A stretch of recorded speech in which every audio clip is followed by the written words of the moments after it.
berkat Allah itu indah dalam kehidupan kita.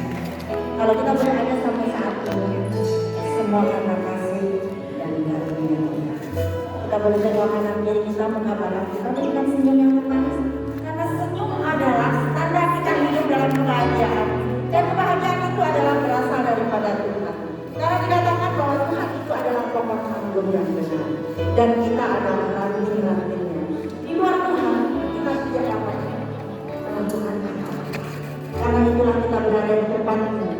Karena satu kerinduan yang sama, kita ingin semakin melekat pada tamak yang benar, yaitu Tuhan. Amin. Kita bagi berdiri karena kita percaya bahwa yang berbisa segala keindahan di dalam kehidupan kita adalah Tuhan. Dialah yang memberikan di dalam kehidupan kita. Dialah yang anugerahkan untuk kita nikmati. Apapun yang terjadi, kalau kita boleh melekat pada Tuhan, semuanya akan mudah. Amin.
Apapun yang menjadi pergumulan kita ketika kita baca, Tuhan tahu. Karena kasihnya tiada berkesudahan dalam kehidupan kita. duduk hati di bawah kakinya. Karena kasihnya Tuhan, kalau kita boleh renungkan, demikian luar biasa. Segala sesuatu tidak ada yang kebetulan, tetapi apapun itu semua adalah karena kasih. Di dalam nama yang Putra dan Roh Kudus. Tuhan, selamat malam. Ini kami Tuhan, anak-anak. Kami berkumpul di tempat ini dengan satu hati Tuhan, karena kami mengasihi Engkau. Engkau yang telah terlebih dahulu mengasihi kami. Engkau yang telah terlebih dahulu memelihara kehidupan kami. Terima kasih. Segala kebaikan yang kami boleh nikmati pada hari ini. Kami boleh menikmati kesehatan. Engkau menganugerahkan berkat sepanjang hari. Engkau melancarkan segala usaha. Kami sungguh bersyukur memiliki Allah seperti itu. Namun terkadang kami lalai, kami memohon ampun untuk setiap kesalahan yang terjadi dalam kehidupan kami. Kasih-Mu yang tiada berkesudahan dalam setiap kehidupan kami. Kasih-Mu yang senantiasa Engkau nyatakan. Matahari apapun musimnya Tuhan, senantiasa bersinar dari timur hingga ke barat. Demikian juga Tuhan dengan kasih setia-Mu yang senantiasa ada dalam pembinaan kehidupan kami. Inilah kami Tuhan yang senantiasa boleh menikmati kasih-Mu. Kami sungguh bersyukur di dalam hati kami. Engkau adalah Allah yang senantiasa menolong dan selalu berjaga di sisi kami.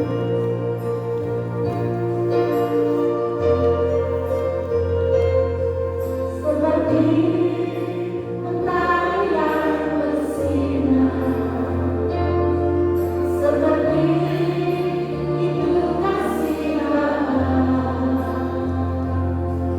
seperti gelombang samudra yang tak pernah berhenti.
Sungguh besar Engkau Allah, sungguh indah lawatan di tempatnya.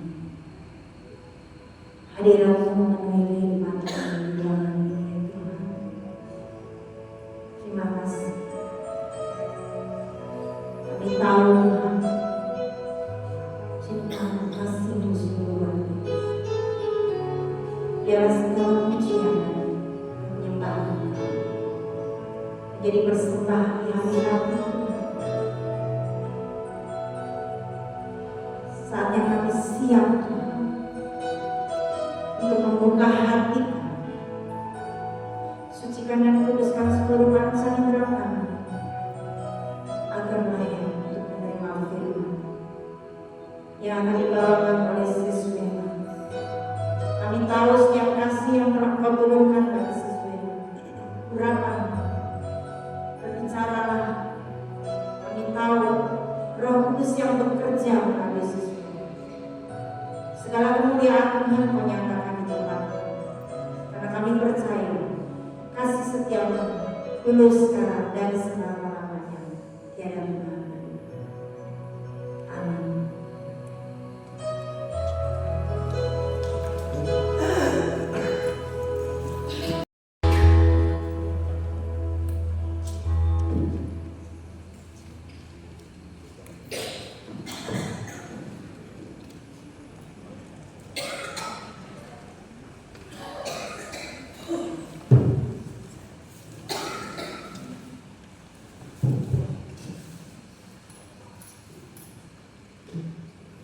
Shalom. Selamat malam Bapak Ibu yang dikasihi Tuhan.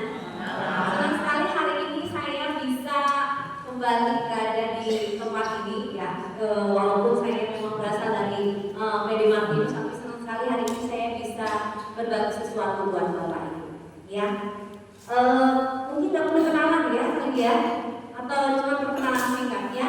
Kalau ada yang belum kenal sama saya, nama saya Veronica Krisna, biasa dipanggil Wela. Ya, jadi saya sudah menikah dengan 2 orang anak laki-laki. Ini keluarga kecil saya. Yang besar sudah kelas 2 SMA, sebentar lagi mau persiapan mau kuliah, ya. Lalu yang kecil itu kelas 1 SMP. Jadi saya sudah punya 2 orang anak remaja dan yang satu sudah hampir menjelang dewasa, ya. Nah, ternyata nggak gampang punya anak remaja ya Bapak Ibu ya. Kalau yang sudah pernah mengalami, aduh, ya, lagi zaman-zamannya sekarang, aduh, gitu. Oke, tapi saya sangat bersuka cita karena ini adalah satu masa di dalam hidup saya yang memang saya harus hadapi sebagai seorang ibu tentunya ya. Saya sebagai pewarta, pengajar dan juga konselor di BPK Keuskupan Bandung. Itu perkenalan singkat saya Bapak Ibu. Hari ini kita mau membahas sesuatu tentang yang berhubungan dengan persekutuan doa. Tim persekutuan doa di Martinus ini dinamakan tim kasih. Nah, hari ini kita mau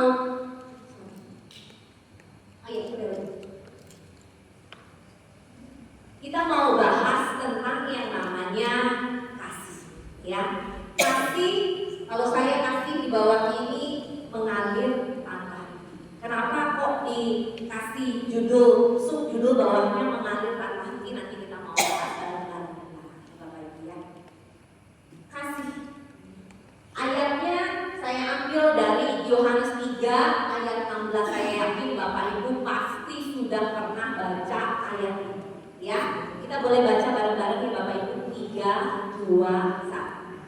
Karena begitu besar kasih Allah kepada dunia ini, sehingga Ia telah menyempurnakan anaknya yang berbakti, supaya setiap yang percaya padanya tidak binasa, melainkan beroleh hidup yang kekal. Karena begitu besar kasih Allah kepada kita, maka Tuhan Allah Bapa di surga mengirimkan putranya untuk menebus dosa kita sehingga kita boleh punya hidup yang kekal. Karena kalau Tuhan Yesus tidak datang ke dunia, udah pasti ujung-ujungnya kita akan masuk ke dalam maut. Ya Bapak Ibu. Saya boleh tanya dulu ya, siapa di tempat ini yang sudah pernah ikut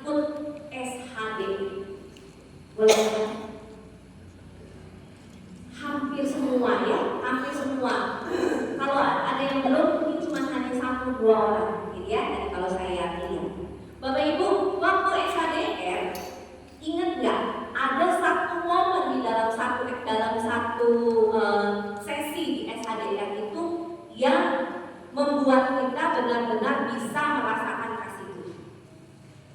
Ada yang ingat? Sesi yang mana ya dia? Sesi pencurahan Roh Kudus. Ketika kita dicurahi Roh Kudus, kita benar-benar merasakan Tuhan itu begitu mengasihi. Kita merasakan kayaknya pada saat itu ya mungkin setiap orang punya pengalaman yang berbeda-beda pada waktu pencurahan Roh Kudus. Tapi pada saat pencurahan Roh Kudus itu kita merasakan bahwa Allah itu begitu mengasihi kita. Tuhan Yesus itu hadir gitu ya bersama-sama dengan kita pada saat pencurahan Roh Kudus untuk mencurahkan Roh Kudusnya untuk bisa membantu kita, untuk membimbing kita supaya kita tuh bisa menjalani kehidupan kita ke depannya yang katanya akhir-akhir ini, bukan akhir-akhir ini ya dari zaman dulu, tapi akhir-akhir ini lagi sulit ya, apalagi ekonomi katanya lagi sulit banget ya. Itu Roh Kudus yang diberikan oleh Allah. Dan pada saat pencurahan Roh Kudus, ketika kita benar-benar merasakan Allah itu hadir dan Allah itu begitu mengasihi kita, kayaknya itu adalah satu momen yang begitu luar biasa.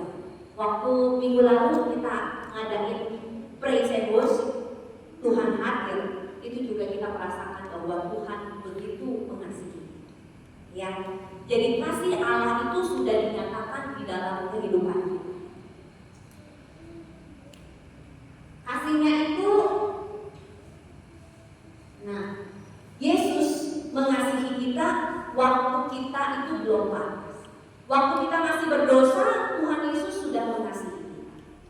Waktu kita hilang lagi jalan-jalan dulu gitu ya, lagi berdosa gitu ya, punya satu kehidupan di mana mungkin setiap dari kita pernah punya satu masa di dalam kehidupan kita yang kayaknya aduh hidup saya pada saat itu lagi enggak bener gitu ya.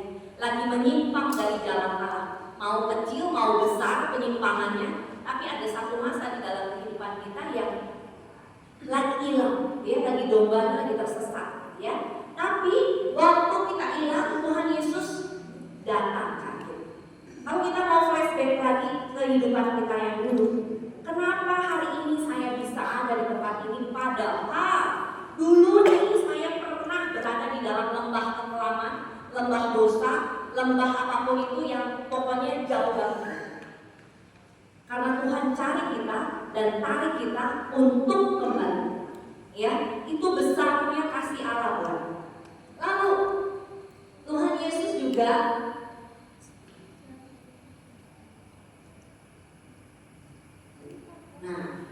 Tuhan Yesus juga memeluk kita pada saat kita dipenuhi luka dan ketakutan. Nah, kalau ini siapa yang pernah mengalami hal ini? Dipeluk sama Tuhan Yesus waktu terluka? Ketika kita mengalami ketakutan di dalam kehidupan kita, dan saya yakin kalau ketakutan itu tidak bisa dipisahkan daripada kehidupan kita ya. Kita sering kali takut. Makanya ayat jangan takut itu ada banyak banget. Katanya kalau ada itu ada 365 ayat yang bilang jangan takut. Yang itu artinya Tuhan Yesus bilang sama kita setiap hari selama 365 jangan takut. Besoknya lagi jangan takut. Besoknya lagi jangan takut. Di dalam ketakutan kita dan di dalam luka kita, ya, kita juga pasti pernah terluka kan? Nah, kasih Allah juga hadir.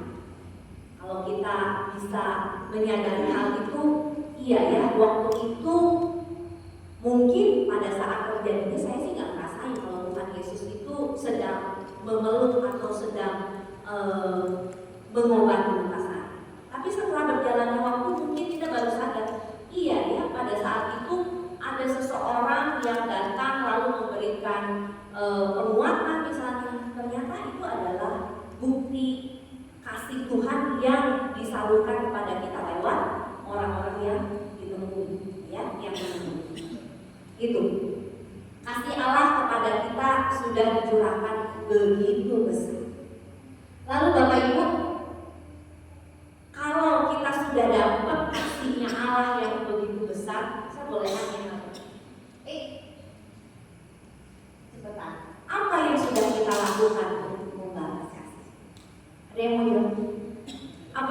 kita, kalau tadi kita udah ngerasain Tuhan tuh dari mulai berojol sampai hari ini nih, seumur saya, berapapun umur saya saat ini gitu ya, Tuhan sudah begitu mengasihi.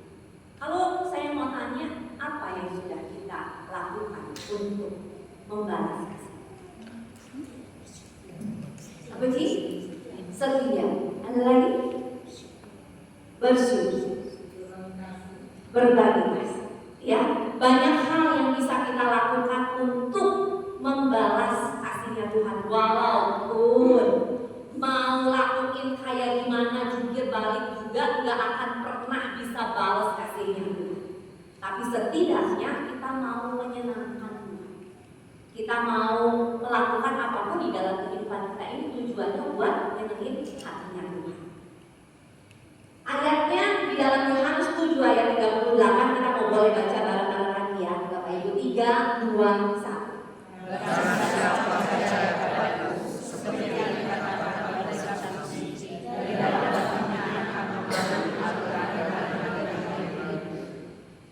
Barang siapa percaya kepada Yesus seperti yang dikatakan oleh kitab suci, dari dalam hatinya akan mengalir aliran-aliran air hidup.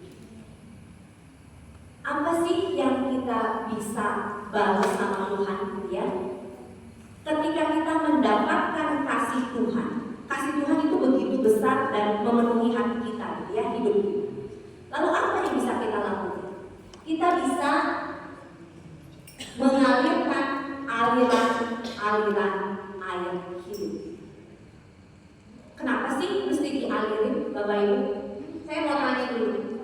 Ada yang pernah tahu? Ada yang pernah tahu tempat ini? Tadi saya udah kecepatan satu slide ya, udah ada tulisannya. Ini adalah laut mati ya, Bapak Ibu ya. Di laut mati itu orang nggak bisa berenang juga, ya bisa ngambang bisa. Ya, jadi kalau yang nggak bisa berenang kan, kalau nggak bisa berenang kelelep gitu ya. Nah, kalau di laut mati, orang yang nggak bisa berenang sekalipun bisa ngambang tanpa harus berusaha dan saya harus tahu teori mengambang gitu ya. Nggak usah, tinggal tiduran aja dia akan ngambang sendiri. Ya, kenapa? Karena di laut mati punya kadar garam yang sangat tinggi sehingga bisa mengapungkan benda-benda yang ada di dalam. Ya. Lalu ini kenapa sebelahnya nih ya?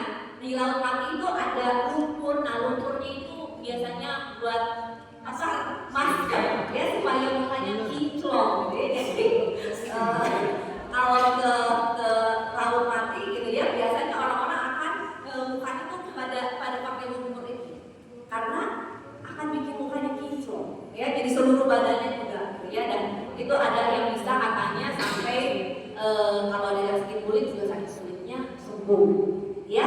Nah, Bapak Ibu, ada yang tahu kenapa disebut laut mati?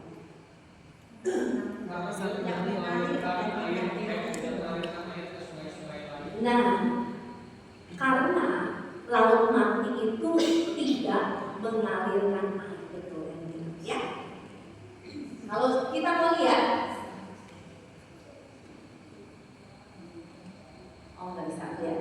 Itu yang saya kasih tanda panah itu adalah laut mati ya, Bapak Ibu. Jadi ada yang warna biru itu laut mati. Jadi laut mati ini sebenarnya bukan laut. Jadi itu kayak danau yang begitu besar. Ya, saya lupa panjang kali lebarnya itu puluhan kilometer pokoknya. Jadi itu ada di tengah-tengah dan tidak ada aliran.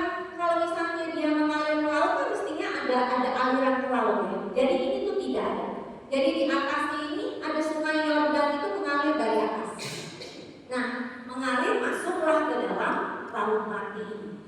Tapi dari laut mati ini nggak keluar aja air, tetap aja terus di situ. Jadi airnya itu terus aja masuk. Kenapa nggak bisa banjir? Karena kan ada yang menguap, ya, ada yang menguap, tapi tidak dialirkan. Tidak ada satu makhluk pun yang hidup di sana. Mati tuh ikan misalnya ada yang dari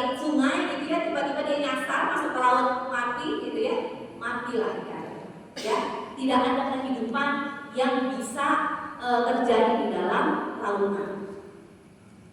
Ini pinggirnya ya, jadi garamnya begitu banyak sehingga di sana itu memproduksi garam, gitu ya. Banyak untuk kesehatan lah, untuk apa gitu ya, garam-garam yang dari laut mati. Bapak Ibu, betul sekali kalau tadi dibilang kenapa laut mati ini disebut laut mati. Oh, bukan laut apapun itu lah ya.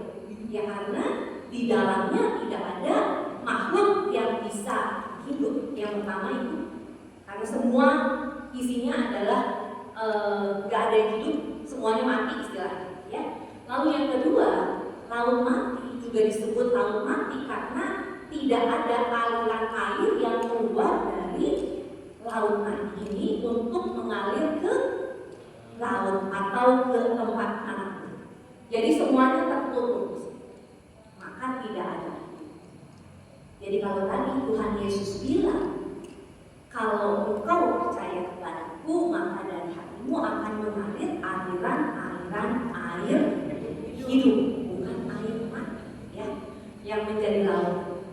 Kalau misalnya mau hidup harus mengalir, Bapak. Jadi kalau kita sudah punya kasih dari atas, dari Allah Bapa yang begitu banyak dan begitu besar, sudah diterima sama kita, ditampung banget gitu ya, sama seperti kayak laut mati. Kalau tidak dialirkan, itu artinya tidak terjadi kehidupan. Ya mungkin kitanya nggak akan tiba-tiba jadi mati ya Bapak Ibu ya, tentu saja tidak, sudah pasti tidak. Kalau kita tidak mengalirkan, maka tidak ada kehidupan yang bisa kita aliri, gitu ya. Ketika kita bisa mengalirkan aliran air hidup, ada orang-orang atau ada siapapun itu bisa mendapatkan kasih Allah. Jadi ada kehidupan di sana. Walaupun dibilangnya bukan ketika kita mengalirkan itu orang mati jadi hidup, ya, tapi ada kehidupan. Mungkin ketika orang ini, kalau kita melihat di sini, saluran penghiburan untuk yang terluka. Ketika ada teman kita yang lagi sedih, ketika teman kita ada lagi perlu bantuan, kita mau mengalirkan penghiburan, ya, ada kehidupan yang tadinya di sana dia mungkin udah gelap banget lagi, nggak tahu harus ngapain, lagi setengah mati mungkin. Tapi ketika kita mengalirkan kasih itu, ada kehidupan, seperti kehidupan, atau mungkin kehidupan yang cukup besar. Dia punya kekuatan lagi di dalam hati.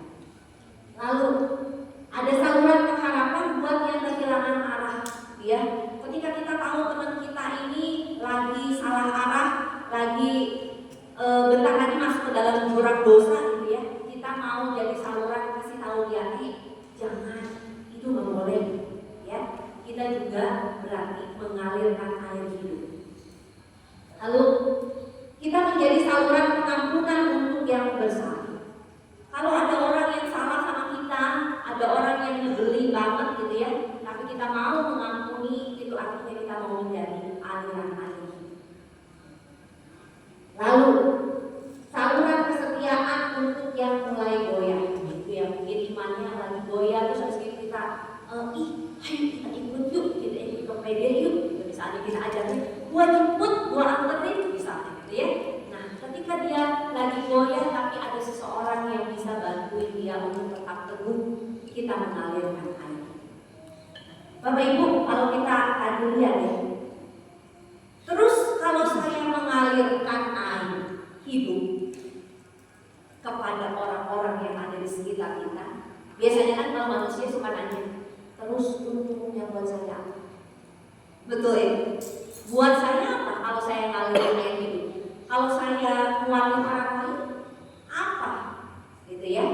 Nah, Bapak Ibu, seperti yang kita tahu, di dalam kehidupan kita ini, tujuan hidup kita ini ujung-ujungnya adalah untuk menjadi seperti Kristus. Ketika kita mengalirkan air hidup kepada orang-orang di sekitar kita, itu artinya kita sedang belajar untuk dibentuk menjadi semakin serupa dengan Kristus. Kayak gimana? Karakter kayak gimana yang mau Tuhan bentuk? Saya mau kasih contoh beberapa ya Bapak Ibu.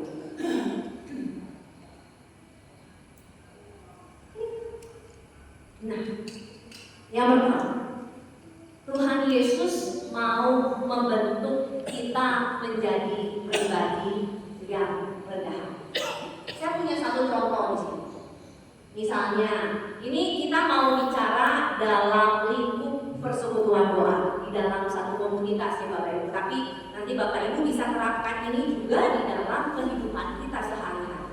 Tapi pada malam hari ini khususnya saya mau bicara tentang persekutuan doa. Ketika kita berada di dalam persekutuan doa, Tuhan mau bentuk kerendahan hati kita lewat apa sih? Mau ditegur dan diberi masukan. Bapak Ibu, saya ini aktif di dalam satu komunitas, ya komunitas Catholic Family Ministry. Jadi di dalamnya itu adalah kami mengadakan kegiatan-kegiatan camp pemulihan untuk ada yang pria, ada yang wanita, ada yang anak laki-laki, ada yang anak perempuan. Saya tentunya aktifnya di yang wanita ya dan anak perempuan. Ya, ada satu teman saya di dalam komunitas itu. Memang dia lebih senior dari saya dan lebih tua juga dari saya. Ya. Kalau setiap kali saya melayani gitu ya, dia itu suka bala-bala sini. Iya tante, saya panggilnya tante. Iya tante, boleh nggak tante kasih masukan buat kamu? Boleh tante. Ya. Menurut tante, kamu harusnya begini, ya. Dan itu dia lakukan berulang. Ya. Saya berusaha untuk, oh iya, ketika apa yang dia sampaikan itu saya berusaha untuk, oh iya tante, makasih ya tante. Setiap kali tante lihat saya ada salah atau mau melakukan salah, tolong tegur saya, ya, tolong kasih tahu saya. Saya akan buka hati saya lebar-lebar supaya saya bisa menerima kritikan dan masukan atau nasihat atau apapun itu yang diberikan sama saya. Ya, siap. Jadi setiap kali kalau dia melihat saya kayak gini, sini mah, bahkan cuma kata sini. Kan kalau di camp di camp itu kan kita 3 hari lumayan capek segala macam. Senyum, muka kamu dan aku, gitu ya. Itu cuma hal-hal kecil yang tante ini lakukan untuk menegur saya supaya saya bisa punya kerendahan. Ketika kita tidak mau ditegur atau tidak mau dikasih tahu, ya berarti kita belum belajar untuk menjadi rendah hati.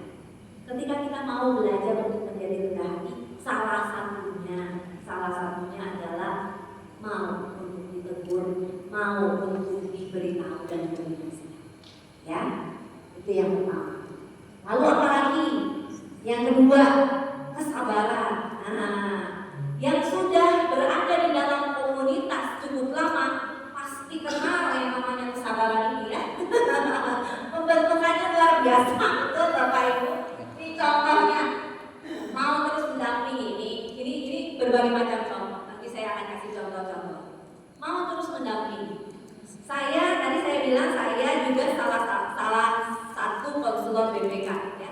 Konselor itu tugasnya adalah mengonselingi orang. Nah, ada satu masa ketika saya konselingin orang gitu ya, anak muda gitu ya.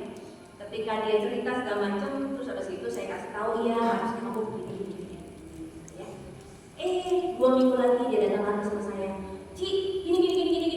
Masalahnya masih sama yang minggu lalu. Dia datang lagi, kamu udah dikasih tahu kan suruh begini, udah dilakukan belum? Gitu ya. Udah Ci, tapi susah. Ya udah coba dilakukan aja. Begitu terus berulang-ulang sampai ya budaknya mesti jangan deh. Maksudnya tuh saking gemesnya ya gitu ya. Dalam hati lah, tadi saya nggak ngomong ya, Kalau berulang-ulang dengan permasalahan yang sama, otomatis solusinya juga sama kan seharusnya. Tapi nggak mau denger Daniel. Ya mungkin Bapak Ibu pernah punya ketemu sama orang yang kalau dikasih tahu ngeyel aja. Kebenar di bedaan cek bahasa Sunda. Ya, ada pernah ketemu sama orang-orang begitu? Ada yang contoh ya.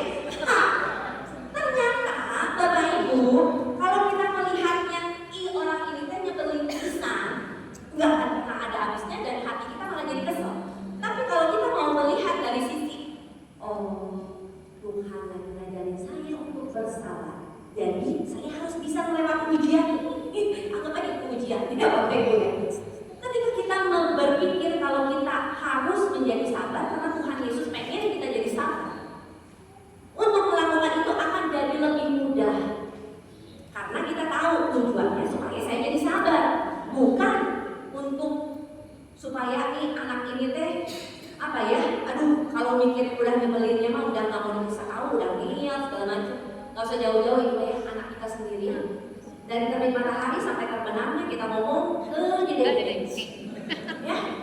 Begitu pula dengan anak remaja gitu ya, saya juga. Terus tiap hari kayaknya mamanya ngomelnya hal yang sama. Kamu tuh nggak capek mama ngomong dari A sampai Z setiap hari ngomongnya itu terus tapi kamu nggak pernah lakuin. Itu sama ya, ibu-ibu juga begitu mungkin ya. Anak-anaknya udah ngomong setiap hari hal yang sama tapi nggak dilakuin. Ingat ya, lagi diajar bersabar Bapak Ibu sama Tuhan Yesus. Karena Tuhan Yesus punya kepribadian yang amat sangat sabar. Cuma satu kali Tuhan Yesus marah di dalam kitab suci, betul? Ya, waktu dia di bait suci dan membalikan diri. Di luar itu pernah marah, udah digampar, udah diludahin, udah diapain juga, Tuhan Yesus tetap diam. Kesabaran tingkat tinggi, ya.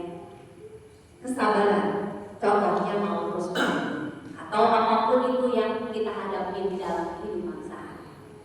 Next, pengampunan. Nah, ini juga ya satu hal yang kalau orang pede harus mau mengampuni gitu ya. Nah, mau mengampuni orang yang menyakiti.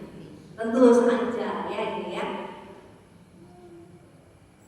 Kira-kira Bapak Ibu, kan kita ini di dalam komunitas rohani ya. Komunitas rohani bukan komunitas duniawi ya. Kira-kira ada nggak sih yang menyakiti? Atau kalau komunitas rohani free, terbebas dari yang namanya saling menyakiti atau rasa disakiti? Ada ya, ada banget ya. Di dalam komunitas rohani sekalipun ada yang namanya menyakiti, baik menyakitinya ya. Kalau rohani saya bilangnya mungkin menyakitinya tidak disengaja ya. Kalau disengaja jangan di komunitas rohani ya. Jadi ada hal-hal yang mungkin kita merasa disakiti ya, orang itu mungkin tidak merasa menyakiti ya, tapi kita merasa disakiti. Ketika itu terjadi kita belajar untuk mengampuni.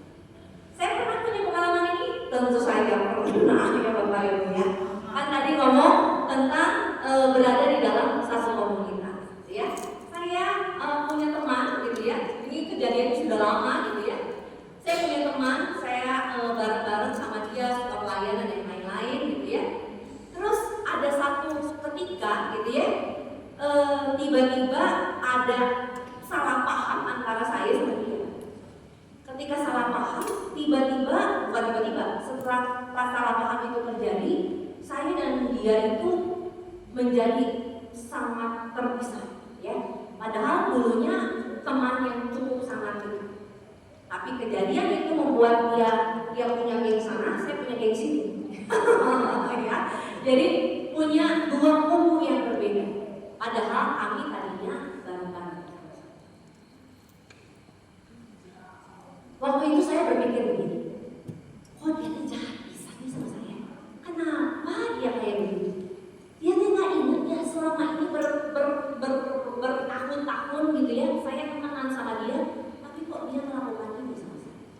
Berminggu-minggu, berbulan-bulan, pikiran itu ada di otak saya. Kenapa kok dia jahat banget ya sama saya? Kenapa ya? Nggak ada habisnya ngomongin kenapa. Tapi ternyata pada saat itu saya juga belajar untuk yang namanya mengampuni. Ini kalau yang kejadiannya saya waktu itu, oh ya, akhirnya saya setelah kenapa gitu ya udah kalau kenapa mah nggak akan ada beresnya sampai ujung kapan juga bertanya kenapa ya dia begitu ya nggak akan pernah ada beres. Akhirnya udah tutup buku, saya belajar mengampuni. Nah, ketika saya belajar terus mengampuni, ternyata nggak hilang rasa sakitnya di dalam hati. Saya tanya lagi, Tuhan kenapa? Saya kan udah ngampuni, saya udah pengakuan dosa, bahkan sampai kalau basuh aku pakai figur Bapak Ibu ya, saya basuh kakinya gitu ya. Tapi kok nggak beres-beres di dalam hati saya? Ternyata Tuhan punya maksud yang lain. Selain saya harus belajar untuk mengampuni, saya belajar yang nomor 2, kesabaran. Kesabaran apa? Bukan kesabaran terhadap orang lain kalau pada kasusnya saya pada saat itu. Belajar untuk sabar sama proses yang terjadi di dalam diri saya. Saya kan pengen, saya tahu udah teorinya, saya udah tahu teorinya. Kalau disakitin harus ngampunin. Kalau udah ngampunin berarti udah nggak ada sakit lagi di dalam hati. Jadi kalau udah ingat sih pasti masih ingat, mungkin amnesia ya Bapak Ibu ya. Tapi masih ingat lagi udah nggak ada sakit lagi di dalam hati. Tapi pada saat itu berbulan-bulan kok masih sakit terus ya. Itu hati ini kenapa? Saya nggak mau sakit ini. Ternyata Tuhan bukan mau mengajarkan saya masalah pengampunan saja, tapi Tuhan mengajarin sabar. Ya, setiap manusia itu dan kamu terutama, karena saya orang itu nggak sabar. Jadi pengen cepat semuanya beres. Ya, jadi Tuhan mengajarin saya sabar. Kalau kamu masih sakit hatinya, sabar. Iya Tuhan. Dan itu nyebelin banget. Tapi Tuhan mau ngajarin sesuatu. Next, ketekunan. Ya, ini contoh. Terus mempersiapkan doa syafaat kalau yang datang sedikit. Ada kejadian nggak di sini? Enggak ya? Iya. Bapak Ibu, ketika ini contohnya ketika kita mempersiapkan doa syafaat ya memang gitu ya. Ketika kita mau doa syafaat itu, saya juga pernah punya pengalaman karena saya juga membimbing satu kelompok doa gitu ya. Ketika mau pertemuan, sok isi absen siapa aja yang mau datang, yang nulis kayak 1, 2 gitu ya. Nanti pas hari H, kalau misalnya udah kumpul 10 orang gitu ya, hari H, maaf ya saya nggak bisa kesana. Terus habis itu maaf ya ada yang cancel gitu ya. Biasanya kayak gitu ya. Tapi biarlah ya, itu mah urusan mereka sama Tuhan. Tuhan lagi mau ngajarin apa sama mereka. Tapi buat kita, kalau ngomongin kita yang lagi mengadakan doa syafaatnya nih ya, Tuhan lagi mengajarkan kita untuk punya ketekunan. Kamu mau tekun nggak? Walaupun yang datang cuma 1 orang. Ya. Mau tekun nggak? Berminggu-minggu yang datang cuma 1 orang, cuma berdua doang. Tapi kan 2-3 orang berkumpul dalam nama Tuhan, Tuhan. Jadi Tuhan mau ngajarin kita soal ketekunan. Kalau yang harusnya hadir, biarlah mereka punya urusannya sendiri sama Tuhan. Tuhan lagi mengajarin apa? Mungkin Tuhan nanti datang misalnya, ya. Ketika kita rindu gitu ya, ketika kita merasa dikasihi oleh Allah, tentunya kita juga pasti pengen bareng-bareng untuk mendoakan PD ini, negara ini, gitu ya. Itu kita punya prosesnya masing-masing. Ketekunan. Lanjut, Tuhan Yesus mau ajarin apa? Kesetiaan. Tadi dia bilangnya setia. Terus hadir walaupun sibuk, lelah dan tidak semangat. Kepede itu nama.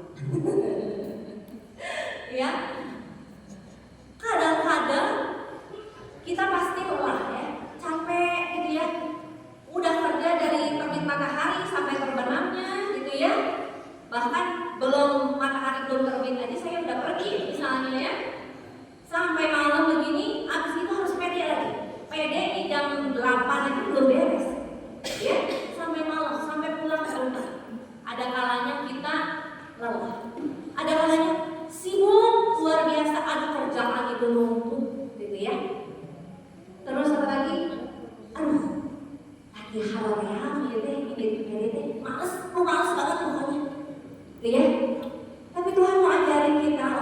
setia. Kita mau setia apa enggak sih? Kita mau tetap datang walaupun apapun yang terjadi di dalam hati. Kita mau tetap datang. Kita mau setia. Bukan supaya Citinja senang orang di sini penuh, bukan. Ya, tapi saya datang, saya mau tetap berusaha. Saya mau belajar lebih lagi untuk kenal.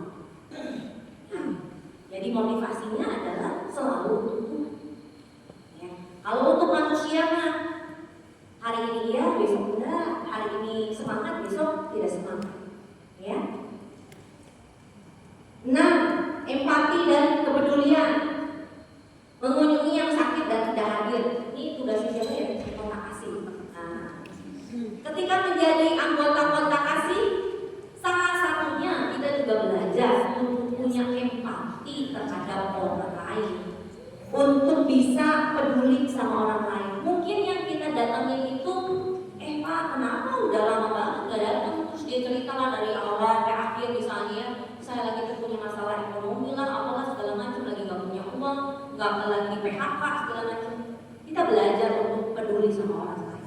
Ketika kita mendoakan orang lain, kita belajar untuk memberikan empati. Iya ya, orang sakit itu gak enak banget. Ketika kita mendoakan mereka, kita juga mau merasakan, iya ya, jadi orang sakit itu gak enak. Makanya ketika ada orang sakit terus orang datang mengunjungi kita, itu senang banget rasanya. Ya. Lalu sukacita dalam memberi. Merasa senang ketika bisa memberikan waktu-waktu tenang. Ya. Saya punya cerita lagi contohnya waktu saya konseling orang. Ya. Jadi ada satu cerita gitu ya, anak ini punya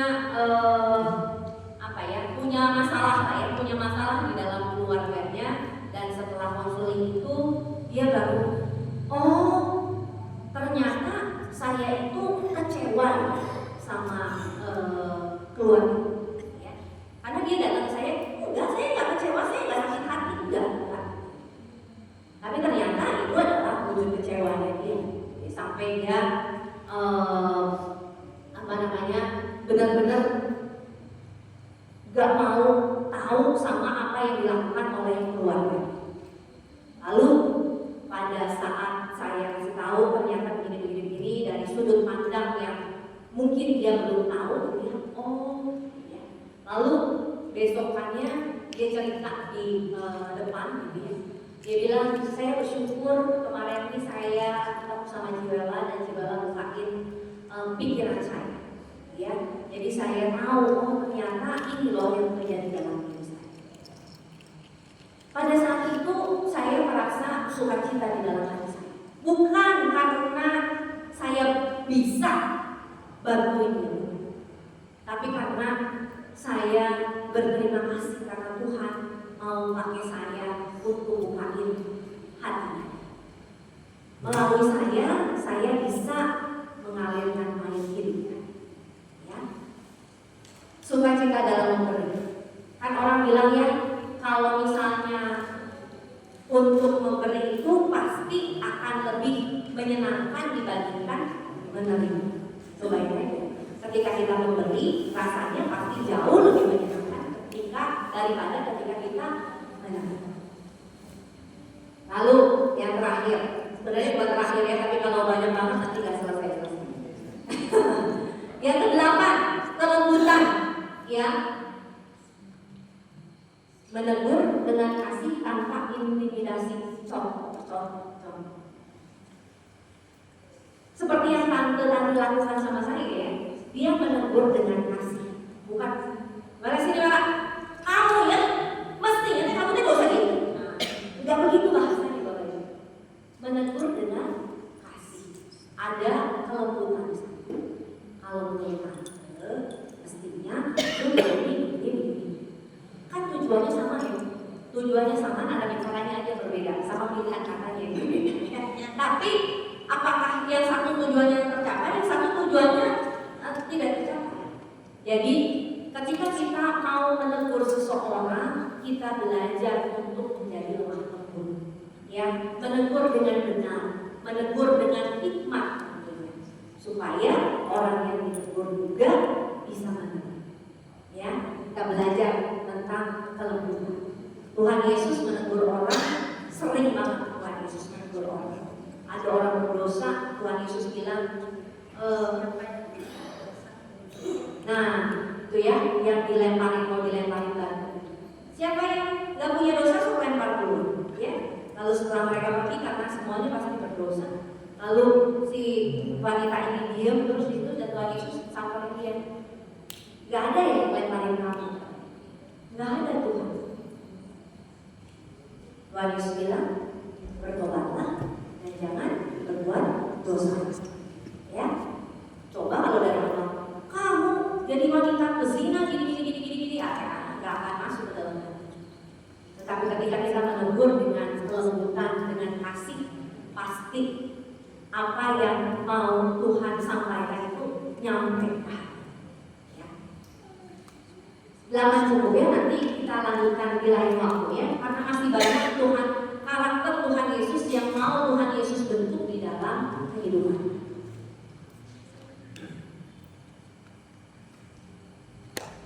Kalau kita mau bicara komunitas yang hidup adalah komunitas yang mengalirkan kasih. Bapak Ibu, kadang-kadang kita ini mikirnya, oh kalau komunitas yang hebat itu kalau tiap kali pede isinya dari sini, ujung sini sampai ujung sana penuh. Itu baru pede yang penuh. Terus kalau bikin acara, ya bikin acaranya di BSA di lantai 3 tuh yang pakai ruang Yohanes yang pakai layarnya gede banget. Terus kalau mau bikin KRK luar biasa. Atau enggak semuanya tertata dengan rapi gitu ya. Semuanya kayaknya enak. Bukan itu tidak penting Bapak. Bukan itu tidak penting sekali lagi. Kita juga perlu untuk gimana caranya supaya orang datang lebih banyak lagi. Bagaimana caranya supaya kita bisa membuat satu acara yang bisa menyentuh orang banyak, atau acara yang berjalan dengan rapi dari awal sampai akhir. Itu bukan tidak penting, tetapi komunitas yang hidup adalah komunitas yang punya kasih yang mengalir di dalam orang-orang yang berada di dalam komunitas. Ya, semoga ini juga bisa kita lakukan di dalam komunitas kita di Persekutuan Doa. Ada aliran kasih yang mengalir satu sama lain, ya, supaya komunitas ini menjadi komunitas yang hidup. Ya. Ini satu ayat terakhir, Yohanes 13 ayat 35, kita mau baca bareng-bareng. 3, 2, 1.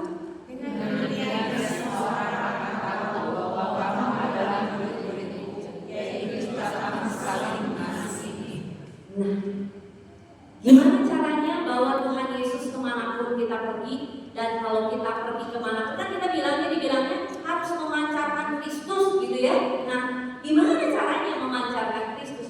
Gak usah jauh-jauh.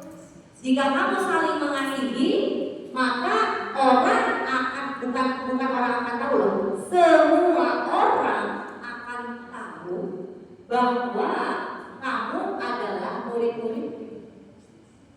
Saling mengasihi aja, maka Tuhan Yesus akan terpancar di dalam diri.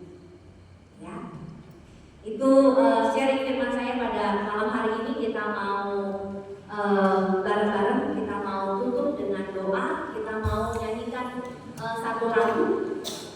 Lagu ini lagunya mungkin baru, ya, belum terlalu lama.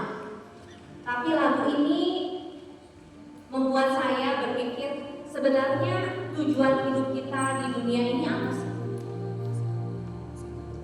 Tujuan hidup kita di dunia ini sebenarnya cuma menyenangkan hati. Apapun yang kita lakukan, kalau kita berpikir, oh saya nyenengin Tuhan gak ya kalau saya melakukan A? Saya menyenangkan hati Tuhan gak ya kalau saya melakukan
selidiki hatiku,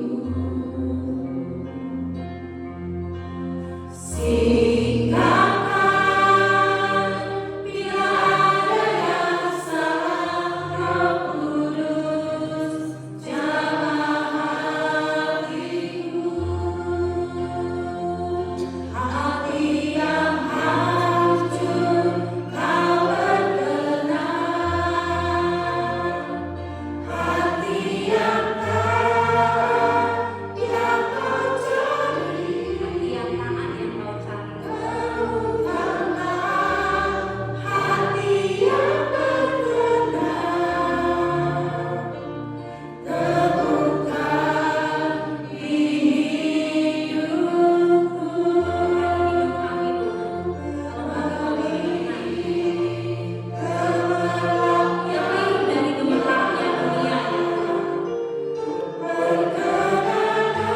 Perkenananmu ya itu yang utama.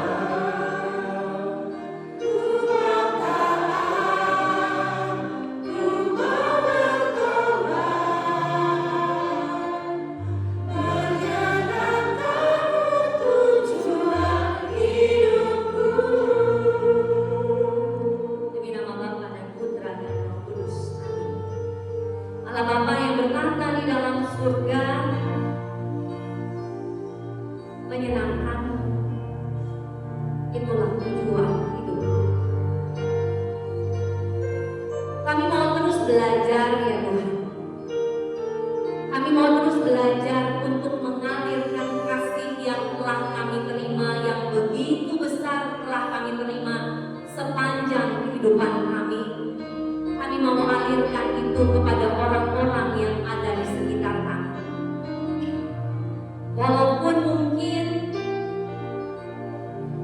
kami menemui kesulitan, kami menemui halangan, rintangan ketika kami mengalirkan kasih itu. Bahkan kasih yang kami mau alirkan tidak diterima oleh orang lain. Kami mau terus belajar ya Tuhan. Apa yang menjadi kehendak-Mu di dalam kehidupan saya? Karakter apa yang mau Tuhan bentuk di dalam hidup saya? Biarlah kami boleh fokus untuk terus belajar ya Tuhan, untuk dibentuk seperti apa yang Tuhan mau. Sehingga sungguh kami juga boleh terus introspeksi diri kami. Apa yang harus kami perbaiki? Apa yang harus kami lakukan untuk menjadi lebih baik lagi? Kami mohon ya Tuhan, untuk setiap dari kami yang berada di tempat ini, Kau jamah hati kami Tuhan. Biarlah Roh Kudus-Mu bertahta di dalam hati kami, untuk membimbing kami, memberitahu kami, menuntun kami, supaya kami pun benar-benar boleh mengalirkan kasih ini. Ajari kami terus Tuhan, supaya kami boleh menjadi semakin serupa dengan Kristus setiap hari. Kami menyerahkan semuanya hanya ke dalam tangan-Mu Tuhan. Biarlah Engkau saja yang bertahta di dalam kehidupan kami. Amin. Hati yang hancur kau berkenan, hati yang taat yang kau cari, temukanlah hati yang berkenan, temukan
kasih itu sabar, kasih itu murah, kasih tidak membenci dan kasih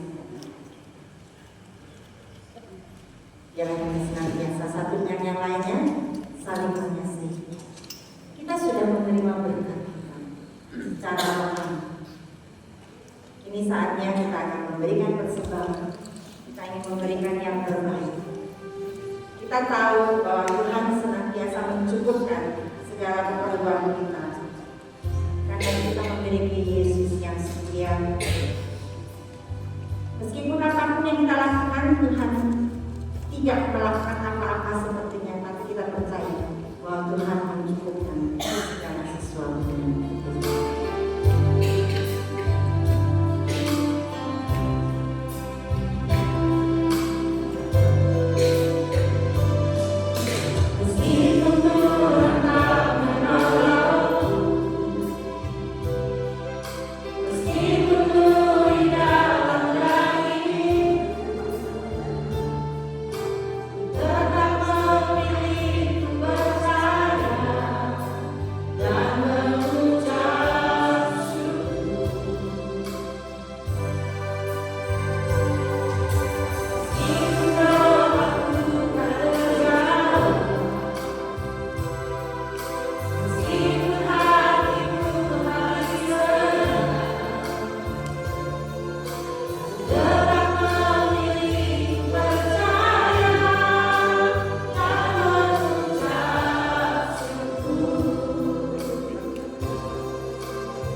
Selamat malam Bapak Ibu semua. Shalom.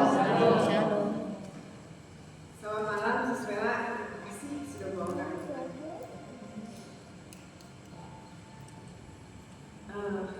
Kasih apa yang Tuhan sudah kasih sama kita ya. Saya bilang sama Suswela, mau temanya kasih. Soalnya ada yang tanya, topiknya kasih ya. Saya bilang, Suswela tolonglah bawain tema kasih, jelasin. Maksud saya, Tuhan itu sudah memberikan sesuatu yang berharga buat saya. Jujur, Tuhan itu banyak memberikan berkat dan apa sih? Udah tadinya pergumulan apa tuh Tuhan udah memberikan saya itu menjadi pulih. Ya itulah apa yang Tuhan sudah kasih. Kasih itu saya ingin membagikan kepada semua teman-teman di sini, siapapun, maupun kita memberikan yang terbaik buat Tuhan juga. Kita membalas kebaikan Tuhan. Pengumuman untuk minggu depan, kita doa syafaat di hari Senin.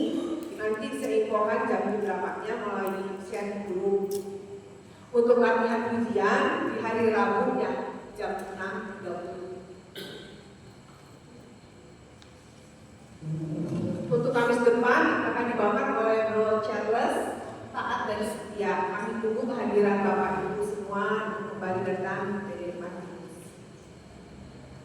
Nah, ini ada satu titipan dari teman saya mengenai cost difference. Itu mengenai sebetulnya dinner sih acaranya, kali pertemuan pasangan suami istri dengan harga $1.950 kapal suami istri. Itu hanya dinner satu minggu sekali. Kalau teman-teman ada yang berminat, silakan itu WA saya juga boleh. Nanti ada di sini nomor teleponnya Bapak. Ini saja pengumuman. Terima kasih.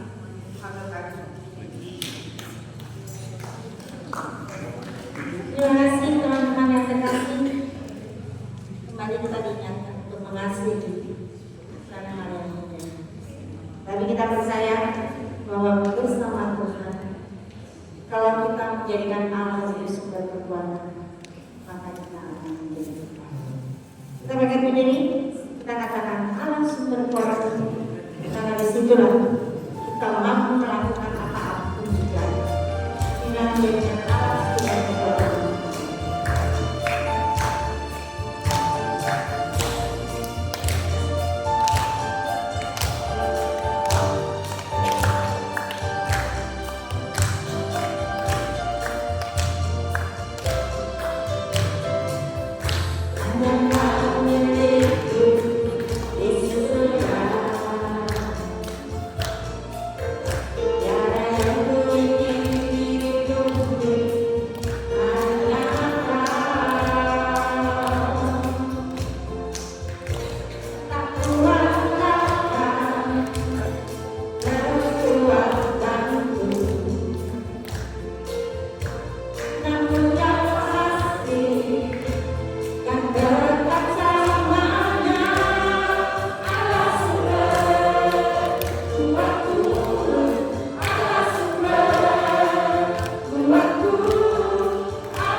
berkati Siswela dalam segala sesuatunya, pekerjaannya, kesehatannya, keluarganya, pelayanannya, agar dia semakin hari semakin bertumbuh bersama dengan Engkau, menjadi berkat kepada Tuhan. Engkau akan memberkatinya. Kami juga berdoa untuk setiap kami yang hadir di tempat ini. Kiranya Tuhan firman-Mu yang telah ditaburkan boleh semakin melekat di hati kami, boleh semakin membuat kami mengerti akan rencana-Mu dalam setiap kehidupan kami. Berkati pula setiap kami, Tuhan, keluarga kami, kesehatan kami, pekerjaan kami, pergumulan hidup kami mau serahkan ke dalam tangan.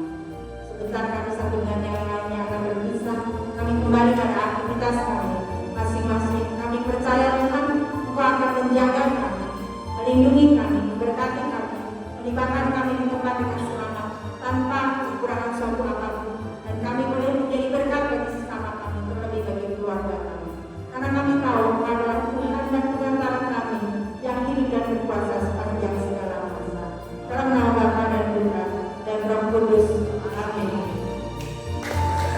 Kita katakan, Allah sumber, Tuhanku, Allah sumber, Tuhanku, Allah sumber, Tuhanku dan rakyatku selamanya. Allah sumber, Tuhanku, Allah sumber, Tuhanku, Allah sumber, Tuhanku dan rakyatku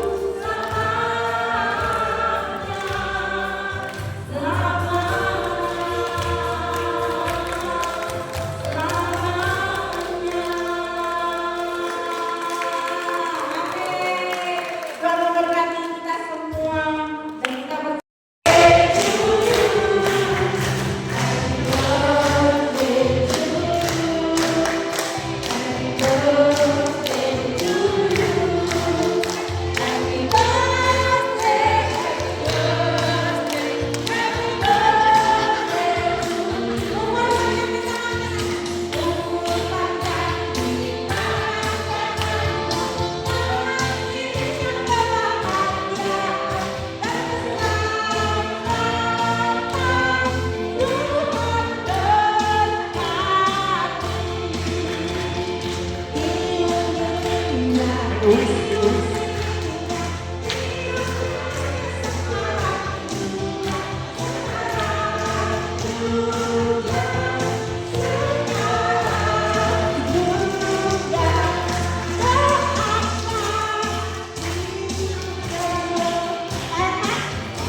boleh bertambah 1 tahun dalam usianya Tuhan.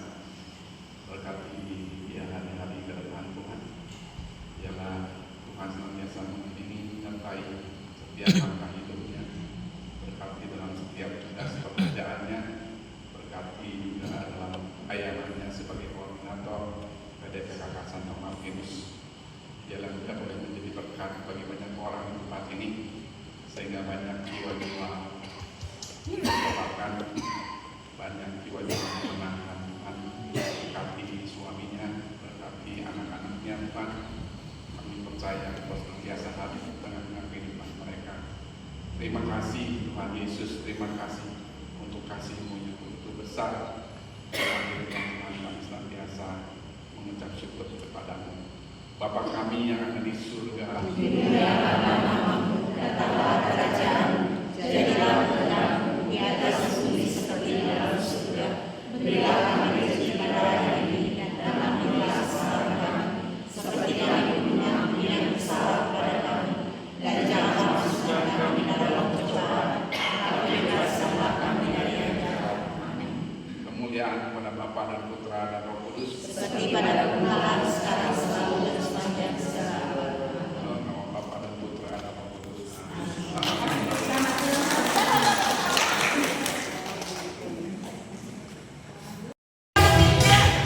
Wah, nggak masuk ya. Semuanya.